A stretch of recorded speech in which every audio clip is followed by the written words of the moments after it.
ตัวก่อนนะครับพี่ชื่อต้องนะครับตอนนี้พี่เป็น Corporate Manager แล้วก็ Sommelier ของ Blue Elephant นะครับในประเทศไทยก็คือที่กรุงเทพแล้วก็ภูเก็ตที่จะประจำที่กรุงเทพ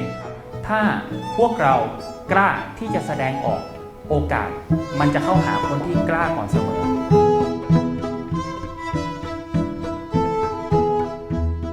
เมนูวันนี้เนี่ยสำหรับตัวเซตเมนูโครานากันที่เราจะได้ทานกันเนี่ยสิ่งที่จะคอยกำหนดทิศทางในการตัดของเราบนหน้าโต๊ะและทำให้ดูมีมารยาทมากที่สุดคือการเราใช้นิ้วชี้ของเรา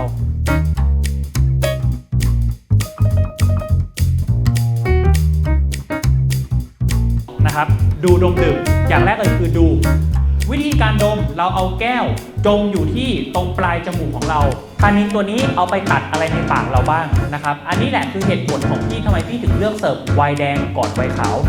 ทานคำต่อไปที่อร่อยยิ่งขึ้นอันนี้คือเหตุผลทำไมพี่ถึงเลือกเสิร์ฟไวน์แดงเข้ามาในคอร์สนี้นะครับ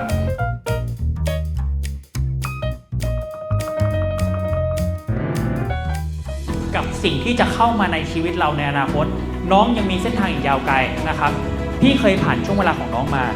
อย่าทิ้งโอกาสนะครับโอกาสมันจะเข้ามาหาคนที่กล้าก่อนเสมออย่าปล่อยโอกาสนั้นหลุดลอย